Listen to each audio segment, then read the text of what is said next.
Sir தினகரனை பத்தி பேசுறாரு சார். தினகரன் வந்து புற வழியா வர பாக்குறாருன்றாரு. செங்கோட்டையனா கட்சி நடவடிக்கை எடுக்கணும்லாம் சொல்றாரு. ஓபிஎஸ் பத்தி ரெஃபரன்ஸ் கூட இல்லை. அவ்வளவுதான். பேசுற இடத்துல கூட ஓபிஎஸ் எடப்பாடி அவர்கள் வைக்கல அப்படின்னா இந்த ஆட்டம் இப்படிதான்ப்பா 2026க்குன்னு புரிஞ்சுக்கணுமா? அவர் வைத்த குற்றச்சாட்டுகள் எப்படி சார்?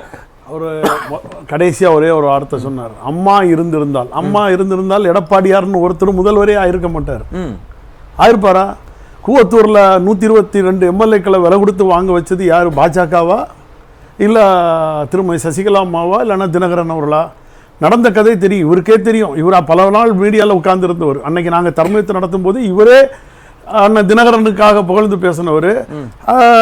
தினகரன் அண்ணன் முன்னுக்கு நிப்பாட்டி விட்டுட்டு தான் எல்லா அமைச்சர்களும் பின்னுக்கு நின்று அம்மா சமாதியில் கும்பிட்டாங்க. இதெல்லாம் தொப்பி போட்டுக்கிட்டு அண்ணன் தினகரன் பின்னாடி போனார். அப்போ 2011 அண்ணன் தினகரன் அவர்களை நீக்கியது இவர்களுக்கு நினைவு இல்லையா? இன்னைக்கு சொல்றாருல. நீங்க நல்லா புரிஞ்சுங்க சார். ஆக்சுவலா அவர் சொன்ன மாதிரி தனி கட்சி ஆரம்பிச்சாரு. எதுக்காக ஆரம்பிச்சாரு? அவர் தனி கட்சி ஆரம்பிக்க வேண்டிய கட்டாயம் துணை பொதுச் செயலாளருங்கிற அங்கீகாரத்தை கொண்டு வந்து கொடுத்தீங்களே. சரி, 2வது விடுங்க, இவர் முதலமைச்சராக இருக்கிறாரு. போராட்டம் நடக்கு. அம்மா அணி, புரட்சி தலைவி அம்மா அணின்னு 2ஆ பிரிச்சாச்சு. அப்போ நாங்களும் அஃபிடேவிட் போடுறோம். தர்மயுத்தத்தில் வந்து நாங்களும் அஃபிடேவிட் போடுறோம். அண்ணன் ஓபிஎஸ் அவர்கள் பொதுச் செயலாளராக, அண்ணன் மதுசூதனன் அவர்கள் அவைத்தலைவராக நாங்கள் வந்து அஃபிடேவிட் போடுறோம். இவங்க என்ன அஃபிடேவிட் போட்டாங்க? திருமதி சசிகலா அம்மா அவர்கள் பொதுச் செயலாளராக, அண்ணன் டிடிவி தினகரன் அவர்கள் துணை பொதுச் செயலாளராக. யாரு? தமிழக முதல்வர் அண்ணன் எடப்பாடியார் அவர்கள் போட்ட கையெழுத்து உண்டு அஃபிடேவிட்ல. பிரமாண பத்திரத்துல போட்டார், தாக்கல் பண்ணார் தேர்தல் கமிஷன்ல. அப்ப சார் இன்னைக்கு வந்து நீங்க அம்மா கட்சியை விட்டு நீக்கிட்டாங்க. உங்களதான் நீக்கினாங்க, உங்களை கூட நடவடிக்கை எடுத்தாங்க. இடையில உங்களுக்கு நீங்க 89 வந்தவங்க 2011 வரைக்கும் உங்களுக்கு அமைச்சர் பதவி கொடுக்கல. எனக்கு தெரியும்.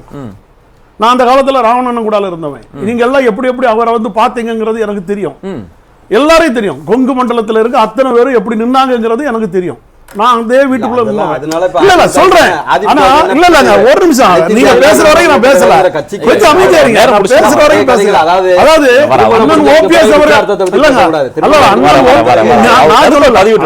அண்ணன் ஓபிஎஸ் அவர்கள் சட்டமன்றத்தில் புகழாரம் பண்ணாரு.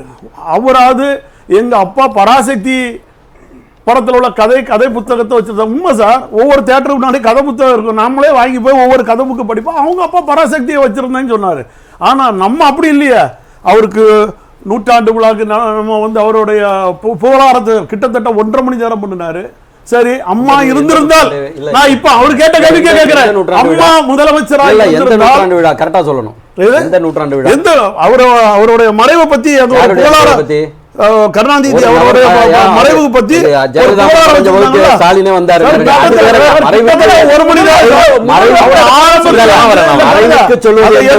சட்டமன்றத்தில் எடுத்து போடுங்க. இல்ல ஓபிஎஸ் அவர்கள்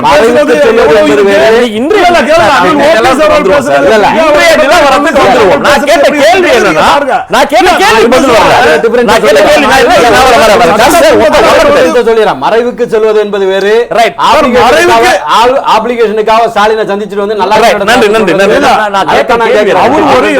தவிர்ப்பது ஏன்? எடப்பாடியார் இன்னைக்கு கூட பிரஸ் மீட்ல தினகரனை பேசுறாரு, செங்கோட்டையன் ஓபிஎஸ் தவிர்த்து தாண்டி கடந்து போறாரு. நாங்க அவங்கள விட்டு வெளியில வந்தாச்சுல சார். நாங்க இப்போ கூட நீங்க இந்த விவாதத்துக்கு எங்களுக்கு சம்பந்தமே கிடையாது. நீங்க நல்லா புரிஞ்சிருக்கலாம். இந்த விவாதத்துக்கு அதிமுக ஒரு புள்ளி நம்ம உண்மையில சொல்றேன். இந்த விவாதத்துல நாங்க கலந்துவிட வேண்டிய அவசியமே கிடையாதான். ஆனா அண்ணன் ஓபிஎஸ் அவர்களுக்காக குரல் கொடுக்க டிடிவி தினகரன் நான் இருக்கிறேன்னு சொன்னார் பாத்தீங்களா அன்னைக்கு பேட்டியில.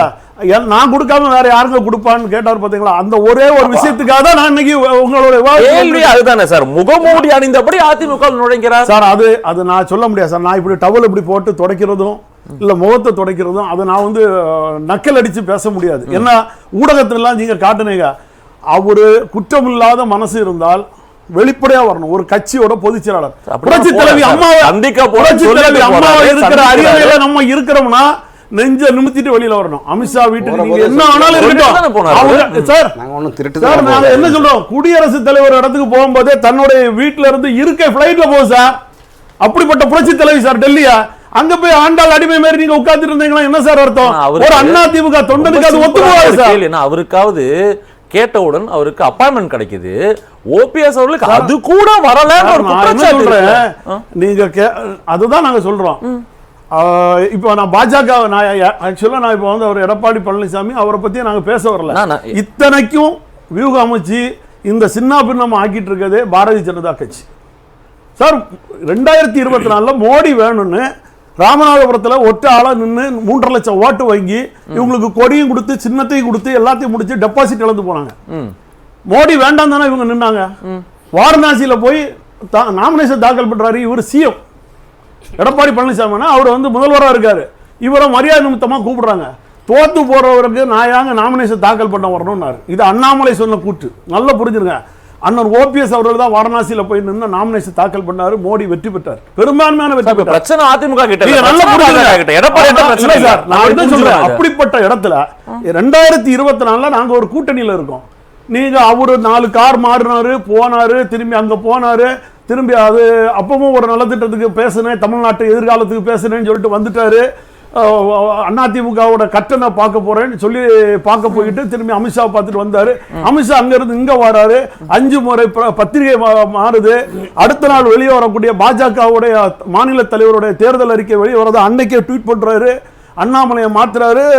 எடப்பாடி பழனிசாமி அவருடைய வீட்டு கதவு திறக்குது. அமித்ஷா விருந்துக்கு போறாரு. என்ன சார் நடக்குது இங்க? உள்ளுக்குள்ள யார் இருக்காங்க? அண்ணன் ஓபிஎஸ் அவர்கள், டிடிவி அண்ணா எல்லாரும் இருக்காங்கல்ல. இந்த கூட்டணி தர்மத்தை மதிச்சாங்களா பாஜக? மதிக்கல. அப்பவே நான் கூட அப்பவே அண்ணன் சொன்னேன், அண்ணன் அவர் விமானம் ஏறதுக்கு முன்னாடி நம்ம வெளியில வரணும்னா அதான் அண்ணா அதிமுக தொண்டனோட உணர்வு சார். நம்ம வெளியே வந்திருந்தோம்னா அன்னைக்கே ஒரு சம்பட்டேரி கொடுத்துருப்போம். அண்ணன் வந்து கொஞ்சம் பொறுத்து செய்வோம், பொறுமையா இருப்போம், அவங்க என்ன முடிவு எடுக்க வராங்க பார்ப்போம்னு அமைதி காத்தாரு. ஒரு கட்டத்தில் மோடியும் வந்தாச்சு. இவங்க வந்து அவரை பார்த்தா நாங்க கூட்டணி விட்டு விலகிறோம்னு சொன்னாங்களா இல்ல என்ன இது பண்ணாங்களா? சார் 19% எடுத்த 2024 எடப்பாடி பழனிசாமி அவரோட தலைமையில் நடந்த 19% எடுத்தது பாஜகவோட எதிர்ப்பு ஓட்டு சார். அவர் யார்கிட்ட சார் இருந்தாரு? எஸ்டிபி கட்சியோட கூட்டணி வச்சு சிறுபான்மையினரோட ஓட்டு கேட்டு வாங்கினாரு சார். அதிமுக ஓட்டு கிடையாது சார். நல்லா புரிஞ்சுங்க. அதே சிறுபான்மையினர் பாஜக தான் இல்ல சார். அதே பாஜக தான் என்ன சொல்றாங்க? ஒரு நிமிஷம். அதே பாஜக என்ன சொல்றாங்க? பாஜகவால தான் ஆட்சியான கதைகளை எடப்பாடி தலைமையில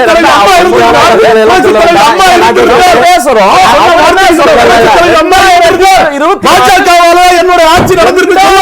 26 ஆட்சி நாங்க பிடிப்போம், எழுச்சி பயணம் கூட்டத்தை பார்க்கலையா?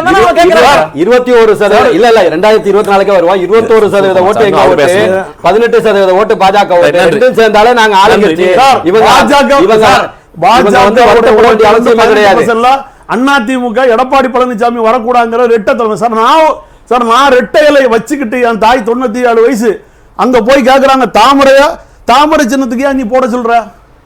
ரெட்டையில தான் இருக்குல்ல சார். 1.25 லட்சம் ஓட்டு 2014 புரட்சி தலைவி அம்மா வாங்கின கன்னியாகுமரி தொகுதியில வெறும் 41,000 ஓட்டு வாங்கினாரு.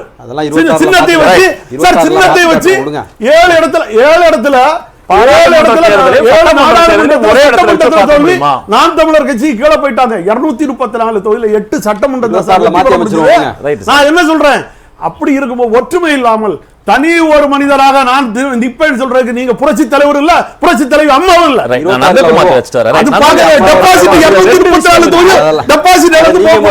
அதோட கட்சி முடிவு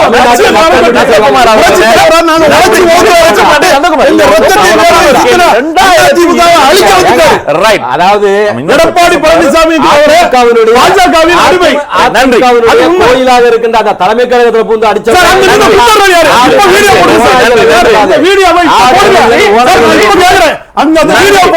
இந்தியன் கட்ட கம்பு எடுத்துட்டு சார். எங்களுக்கு சார் அண்ணன் தம்பி நான் இப்ப ஓப்பனாக சொல்றேன் சார். நானும் அண்ணனும் 18 ஆண்டு காலம் நாங்க பேசாம இருந்தோம் சார். 2 ஒரு மனசு விட்டு பேசணும், நாங்க இணைஞ்சுக்கிட்டோம். ஒரே சொத்து பிரச்சனை, ஆனா விடுங்க, மனசு விட்டு பேசிக்கிட்டோம், நாங்க இணைஞ்சுக்கிட்டோம். யாரு எங்களுக்கு பஞ்சாயத்து வர்றா? அது போல இது அண்ணன் தம்பியா புழங்கப்பட்ட இயக்கம். இங்க அடிச்சுக்கிட்டாலும் ஒரு தாய் வயிற்றில் பிறந்த உடன்பிறப்புகள். இங்க நீங்க ஒரு பிரிவினையை வாங்காதீங்க, பாஜக அடிமையா போகாதீங்க. நீங்க பேசணுமா? ஆமா. அண்ணன் ஓபிஎஸ் அவர்கள் அதிமுகவை விட்டு பாஜக கிட்ட போயிட்டு பாஜக விட்டு வெளியே வந்து அதிமுக ஓபிஎஸ் அவர்கள் சொல்றோம். நீங்க கலந்து ஆலோசிச்சு 1 to 1 இருந்து நீங்க பேசுங்க. இந்த இயக்கம் ஒன்றுபடும். இங்க பாஜக எல்லாம் தேவையே கிடையாது. யாரு சார் பாஜக? தர்ம யுத்தம் வந்தப்ப முதல்ல பாஜக கிட்ட போனதே OPS தான். அதுக்கு நான் சொல்றேன், குருமூர்த்தி சொன்னாரு இல்ல நான் சொன்னாருன்னு போனாரு நீங்க சொல்லலாம். அதுக்கு எந்த இது கிடையாது. அவருடைய மனசுக்கு அப்பவும் தான் கொடுத்த நம்ம கோல் போஸ்ட் மாத்திட்டே இருக்கோம் பாத்தீங்களா? ஒரே நிமிஷம் சார், என்ன பேச விடுங்க. அப்பவும் தான் கொடுத்த பதவியை கொடுத்தவர்கிட்ட கொடுத்துக்கிட்டு தான் போய் அம்மா சமாதியில இருந்தாரு சார். திமுகல இருந்து புரட்சி தலைவர் வெளியில ஏற்றும் போது அவரு அண்ணா சமாதியில இருந்தாரு சார். உங்களுக்கு அநீதி புரட்சி தலைவர் அண்ணா சமாதியில இருந்தாரு. ஒரு தகவல் ஒரு தகவல் திருத்த ஒரே நிமிஷம். TTV தினகரனுக்கு G K. மூப்பனார் சமாதியில் நடந்த நினைவேந்தல்ல அழைப்பு விடப்பட்டதாகவும் அவர் வரவில்லை என்றும் அவரே சொல்லிருக்காரு. துரைமுருகன் பத்தி சொல்லும்போது அது வந்து ஆஃப் ரெக்கார்டுனாரு சார். ஆன் ரெக்கார்ட்ல துரைமுருகன் ஒரு பேட்டி கொடுத்தாரு. மறைந்த திமுக தலைவர் கருணாநிதிக்கு சமாதி கட்டும் போது அண்ணா நான் விட்டா என்ன எல்லாரும் பண்ணிடுவாங்க.